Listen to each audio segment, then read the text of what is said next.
Okay, who are you and what does your company do?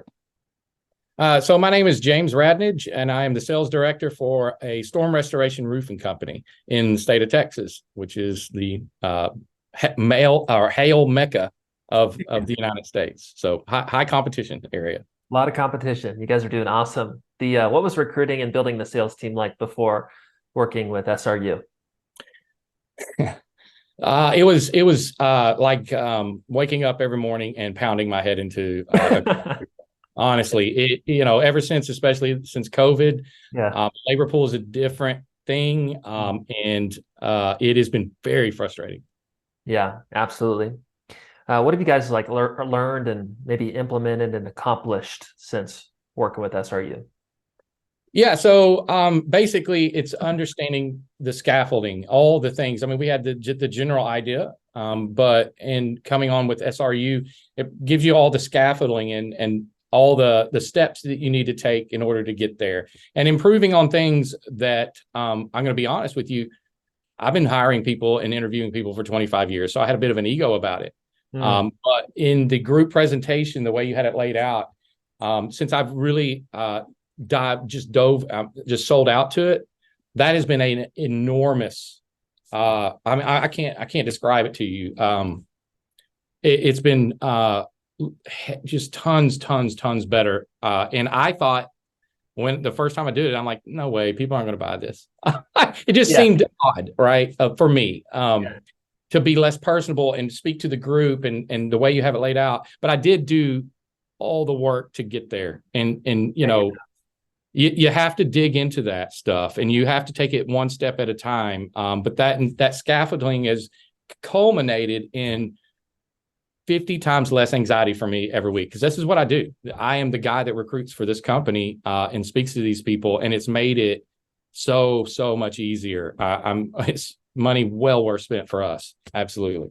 That's awesome. So in terms of like scaffolding, when you use that language, so we got the group and final process. Is there anything like outside of that, post the reps saying they're ready to rock and roll that you guys have maybe learned and implemented that has helped with maybe retention or?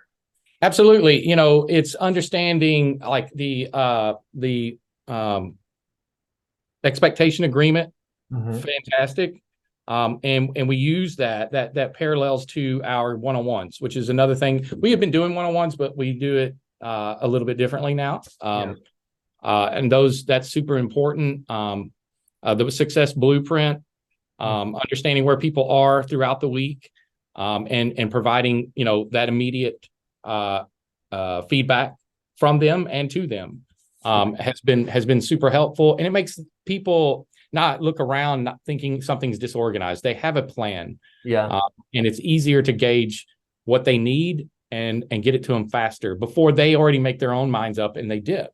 Yeah. Uh, and that's crucial. I think that's super crucial. Not leaving them out in the ether.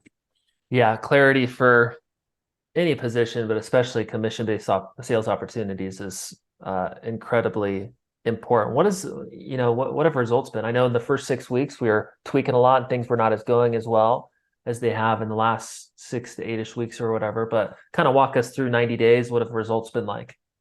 Yeah, I mean, like I said, they started off slower because I don't think we had pinned down exactly what we needed in terms of numbers, opportunities, and then the ads being that we weren't looking for any sales reps at that time. We were only looking for setters, wanted to market directly to them. Once we put that in place, Yeah.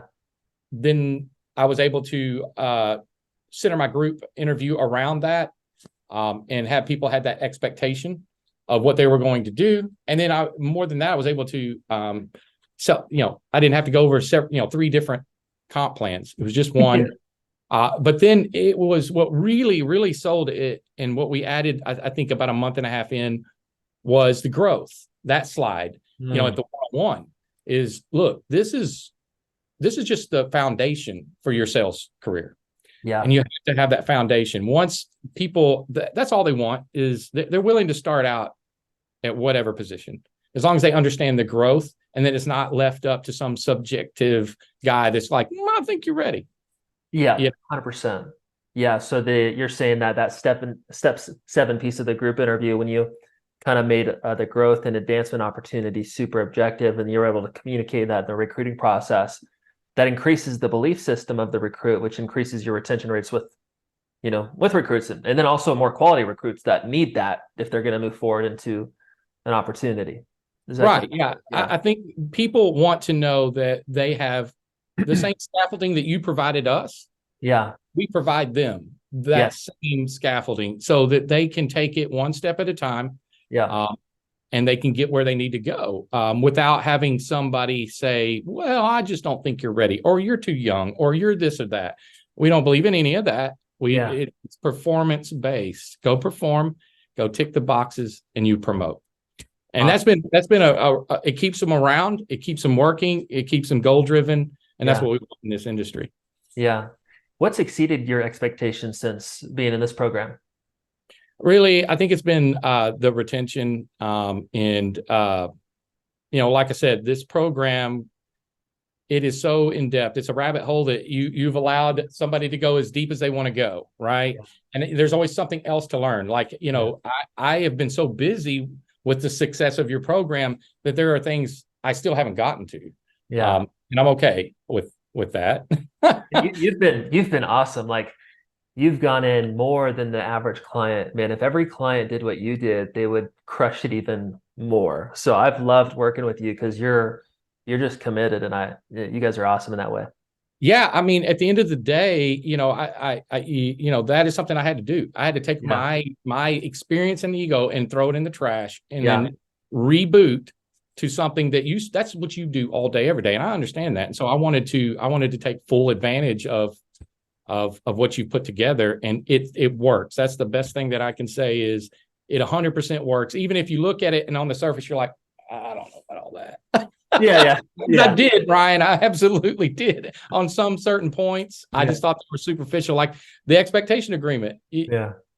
Like, I'm like, okay, everybody will sign that, right? They're trying to get, but when you use it in combination with your one-on-ones and so on and so forth, and remind them of what they've agreed to and the Yeah. mission and values, it kind of they don't have a lot to say. They just have to go do, at that point. Yeah. It's the in-depth details. Yes. It's like, it's the depth of the knowledge. I love that. What would you say to somebody considering to work with us? Oh, I would say that, you can spend the next like we did 3 years. No, I'll tell you what I would say. The do it for you is the way to go. Yeah. If you do it the other, because we were 3 Yeah. years ago, and that's cool. I mean, don't Yeah. get me wrong, it was cool, and we used some of it. But the do it for you has been it's freed up me to do a lot of other things in the company, Yeah. and to really, really focus in on the program. Because if it's being done for me and there's that value y'all are providing us, I'm absolutely going to do my part to make Yeah. it all work. So I would say, if somebody's looking to work with you guys, start with the do it for you. Absolutely. Don't waste your time, going, half in, go all in, do it for you. And you'll see the results. Absolutely. Love it. Appreciate your time today. Thank you so much, James. My pleasure.